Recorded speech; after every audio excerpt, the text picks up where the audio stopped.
itu menyatakan walaupun seindah manapun hari kemarin, ia pasti akan telah pergi. Walaupun seindah manapun hari ini, ia juga nanti pasti juga akan pergi. Seindah manapun hari esok, ia belum tentu akan tiba. Seindah manapun hidup ini, ia tidak kekal abadi. Kerana yang kekal abadi itu ialah di akhirat nanti. Baik, sebenarnya bulan Ramadan ini, bagi kita sudah maklum semalam, kita sudah maklum bahawa bulan Ramadan ini adalah bulan yang paling indah, paling special, dan kita berada di bulan ini. Allah Ta'ala pilih dalam banyak-banyak hamba Allah, Allah Ta'ala pilih kita berada di bulan Ramadan di sini. Baik, jadi berbetulan dengan Allah Ta'ala sebut ya ayyuhallazina amanu kutiba alaikumusiyam kama kutiba alal ladzina min qablikum la'allakum tattaqun. Ayat itu kita nak jadi orang yang bertakwa. Jadi ciri orang yang bertakwa tu Allah Ta'ala dah sebutlah dalam surah Al-Baqarah di awal. Allah Ta'ala kata alif lam mim tu zalikal kitabul la raiba fihi hudal lil muttaqin. Allah Ta'ala kata kitab ini, kitab Quran ini tidak ada keraguan padanya. Ia menjadi hidayah, menjadi pedoman, petunjuk bagi orang-orang bertakwa. Siapa orang bertakwa itu?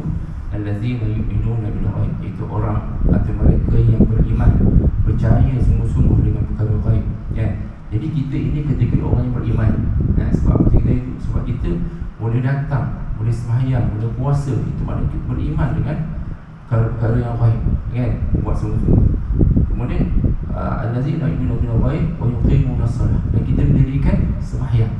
Wa mimma razaqnahum yunfiqun, dan mereka itu membelanjakan sebahagian daripada harta mereka. Jadi kita tahu dah banyak cerita tentang sedekah subuh dan sebagainya. Dan peluang itu kita kena rebut, sebab peluang itu tidak datang berkali-kali. Dan Nabi kata dah, ya tadi khamsan qabla khamsin, rebutlah 5 perkara sebelum datang 5 kesesakan.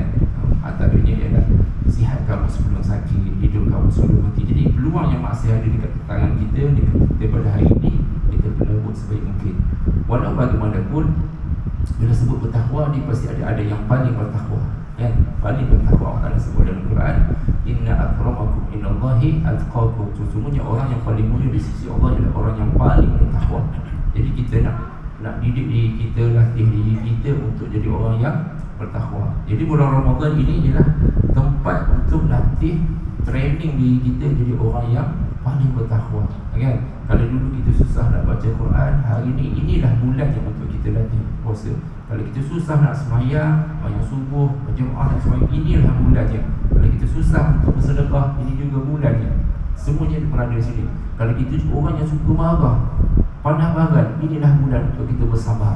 Kan? Kita tengok isu baru ni, semalam dapat isu berita, tak tahu saya dia dekat Melaka, seorang ayah bunuh anak sampai sanggup. Sebab apa? Sebab marah punya pasal.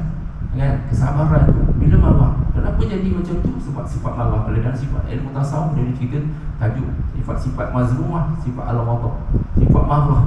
Kan? Marah ini adakah tak bagus langsung? Ada kebaikan juga, tapi banyak yang tak baik sifat marah ni. Dan bulan Ramadan adalah bulan yang terbaik. Saya nak kongsikan sikit kisah seorang ulama terkenal, itu Al-Imamun Nawawi, Syekh Muhyiddin Al-Nawawi. Apa kisah dia? Dia orang yang bertakwa, dia antara orang yang menulis banyak kitab. Kan? Satu ketika antara fatwa dia yang mengejutkan kerajaan. Ketika itu Al-Maliku Zahir, raja masa itu, berlaku peperangan. Bila nak berlaku peperangan tu, Al-Maliku Zahir, raja itu, dia perlukan dana lah untuk berperang dengan tentera Mongol, dengan Tatar. Jadi dia kalau boleh nak ambil harta rakyat tadi untuk tambah, untuk topak, kan? Tapi apa nama ni, dia macam tak puas hati. Apa tak puas hati dia nak ada seorang ni ulama yang dia perlu tanya. Kan? Siapa dia? Imam Nawawi lah. Dia tanya ulama lain, okey bos. Jadi semua bos tak kisah nanti ialah potong. Kan? Dia tak, dia seorang tak, dia lain sikit, dia macam dia bagi ingat pada Allah. Jadi dia kata di kalangan ulama ketika itu di Syria, di Damsyik, dia kata adakah ulama lagi yang belum? Ada lagi, dia kata Syekh Muhyiddin Al-Nawawi. Hampir tanya ya. Gitu lah kalau kita orang tahu. Kita tanya dia, panggil dia, dan dia pendapat dia. Jadi sebagaimana ikut titah Raja Sultan daripada ada tuanku, Batik datang. Dia nak tanya, boleh tak saya ambil harta rakyat harta rakyat untuk digunakan untuk peperangan.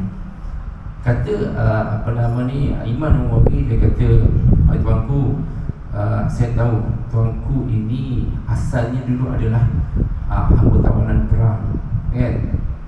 Dia jadi raja, tapi kerana Allah Ta'ala ini mengaturkan takdir hidup tuanku diangkat menjadi raja. Ada sebablah akhirnya dia ni dipanjang kisahnya, akhirnya jadi raja. Dan saya tahu tuanku ini ada lebih kurang 1000 hamba perempuan, tak silap. Dan setiap hamba ini ada dibekalkan, diberikan rantai emas, kan?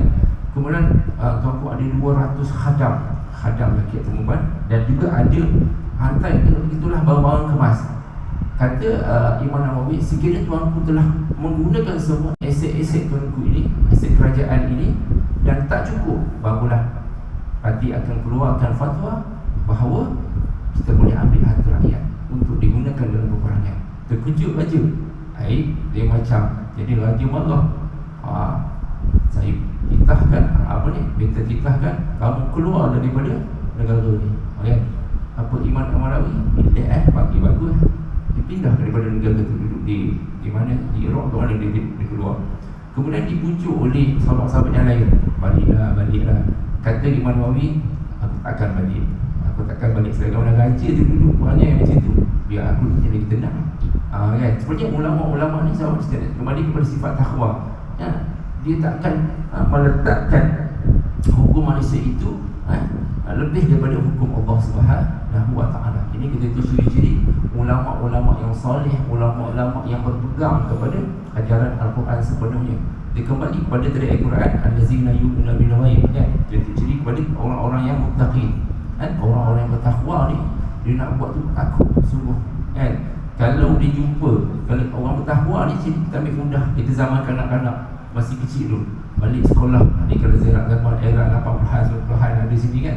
Balik sekolah jumpa duit, jumpa duit sekupang, 2 kupang. Kalau orang tahu kata sekupang, 2 kupang berjalan, ambil, kan? Kadang-kadang dah hitam, tenyih pula. Tenyih kat mana? Kat tanah. Siapa tahu ustazah atau apa tu, kan? Dia tenyih, guna duit tu beli apa? Orang pihak tu beli cikelat, beli gula-gula tu, beli roti nyom roti kelapa tu, sekarang mahal lah, boleh beli. Bukan fikir halal haram. Tengok sekarang bulan Ramadan, ada jambu, ada apa, kan? Putih, simpan, orang punya, simpan dalam bukit slow, beli, kan? Siap pergi kedai skor lagi, apa nak istilah skor, pergi ambil dia, dan dalam tabung, sana ada kesilah RM2. Maknanya zaman tu dah berubah. Jadi bila kita dah kembali, dah makin dewasa, kita dah datang dengan ilmu pengetahuan, jadi kita cuba berubah. Dan ciri orang bertakwa juga, kalau boleh, zaman remaja dia, apabila kita sudah balik, kita tidak perlu ceritakan keburukan kita kepada orang lain, kan? Sebenarnya kalau kita, Allah Ta'ala dah rahsiakan kita punya kejahatan kita tak payah cerita, kan? Ni saya dulu abang long kawasan, jangan cara-cara tak payah cerita yang kamu dulu abang long ke ayah anda ke, tak payah. Sekarang kita dah kembali kepada Allah, kita nak jadi orang baik, teruskan, teruskan kita jadi orang yang baik. Mudah-mudahan kita pejam mata dengan keadaan hidup dalam keadaan diredai oleh Allah Subhanahu Wa Taala. Memang itulah niat kita. Sebab apa? Kita tak ada nak judge orang bahawa dia ni teruk, tak, sampai bila-bila, kan? Kita kena latih diri kita, hati kita ni didik supaya kita sentiasa ingat Allah, supaya Allah Ta'ala didik diri kita. Ya Allah, aku nak jadi orang yang baik, orang yang bertakwa, dan kembali kepada-Mu ya Allah dalam keadaan yang mutmainnah. Ada kata ya ayyuhan nafsul mutmainnah, wahai hamba-hamba, wahai diri jiwa yang mutmainnah, yang tenang, irji'i ila rabbika radiyatan mardiyah, kembalilah kepada Tuhanmu yang redha, lagi kamu redai. Fadkhuli fi ibadi wadkhuli jannati, masuklah di kalangan hamba-hambaku dan masuk syurga. Dan memang itu target kita pun nak masuk dalam syurga lah. Jadi kita nak jadi sebenarnya Ramadan ini, saya nak ajak diri saya, tuan-tuan, keluarga kita, kan? Kalau kita nak buat bersedekah tadi, cepat-cepat sedekah, jangan ni, kan? Jangan tangguh, tunggulah besok, tahun depan, jangan, kan?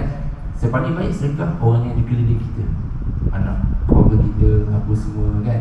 Bukan tak boleh buat orang lain, afdalnya yang dekat-dekat dulu. Tapi kalau boleh jauh, teruskan, Ya, Allah Alam, mudah-mudahan kita sedikit share perkongsian begini menjadikan kita sentiasa ingat kepada Allah. Kita nak doa kepada Allah supaya kita diterima segala amalan kita dan kita keluar daripada bulan Ramadan ini dengan keadaan orang yang bertakwa tadi dan tidak termasuk orang-orang yang Nabi sebut dengan malaikat Jibril. Malaikat Jibril kata celakalah orang yang bila datang Ramadan keluar dalam keadaan sama, tak berubah.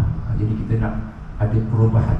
Allah Alam. Wassalamualaikum warahmatullahi wabarakatuh.